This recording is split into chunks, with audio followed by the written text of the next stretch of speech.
Сполучені Штати приділяють пильну увагу системам Петріот та іншим засобам протиповітряної оборони. Вашингтон хоче переконатися, що знайде їх і зможе доставити в Україну. Про це заявив держсекретар США Ентоні Блінкен, повідомляє із посиланням на брифінг.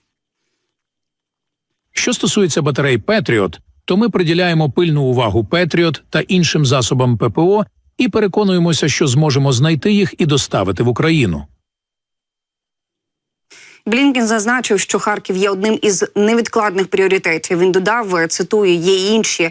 Усе, що я можу вам сказати, це те, що ми детально обговорювали і над чим ми активно і терміново працюємо». І під час підготовки до саміту з мирного плану України дипломати зосередилися на вузькому колі цілей, щоб забезпечити участь у ньому Китаю та інших країн так званого глобального півдня. Про це повідомляє з посиланням на Bloomberg. Видання вважає, що навіть у цьому випадку немає впевненості в тому, що зусилля увінчаються успіхом. Понад 160 країн було запрошено для обговорення умов України для врегулювання з Росією. Однак рівень участі в конференції західних союзників України неясний. За словами людей, знайомих із перебігом обговорень, щоб заручитися ширшою підтримкою, Німеччина та інші союзники України залучають дипломатів із країн Півдня до роботи над можливим текстом, у якому буде враховано ключові принципи ООН та інші основні питання, як от повернення депортованих дітей до України, обмін ув'язненими, ядерна та продовольча безпека. Однак ці пункти не відповідають мирному плану України, який вимагає дотримання територіальної цілісності та суверенітету країни, виведення російських військ, а також гарантії її майбутньої безпеки. Присутність Китаю, зокрема, вважається важливою для успіху зустрічі з огляду на той вплив, який, за словами дипломатів, Пекін чинить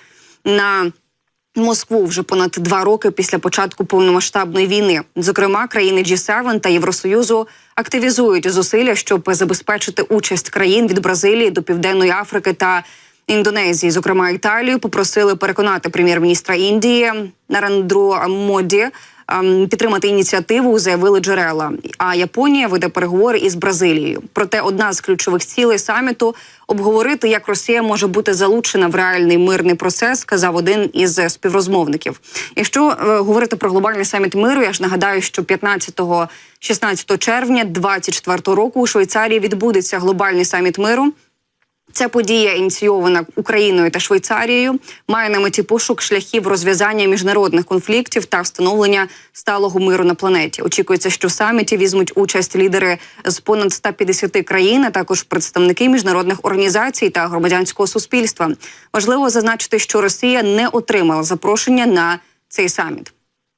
Продовження теми щодо Швейцарії, то уряд Швейцарії хоче обійти жорсткий нейтралітет країни, щоб дозволити експорт зброї, але водночас зберегти заборону на поставки в Україну. Про це повідомляю із посиланням на Bloomberg. Швейцарія зможе скасувати обмеження на експорт у виняткових обставинах протягом обмеженого часу, якщо це відповідає інтересам зовнішньої політики або національної безпеки, запропонував Кабінет міністрів у середу. Законодавці вимагали більшої гнучкості, щоб підтримати швейцарську збройову промисловість, яка відіграє ключову роль у традиціях нейтралітету та самооборони країни. Наразі невідомо, чи зможе цей крок переконати покупців у Європі, які збільшують витрати на оборону, намагаючись допомогти Україні відбити вторгнення Росії. Уряд Швейцарії вже заявив, що не буде використовувати виняток, щоб дозволити постачання зброї Україні. Швейцарія заборонила Німеччині, Іспанії та Данії відправляти в Україну зброю швейцарського виробництва. Якщо говорити про нейтралітет Швейцарії, то дійсно Швейцарія дотримується політики збройного нейтралітету, що означає, що вона не бере участі у військових конфліктах і не вступає у військові союзи.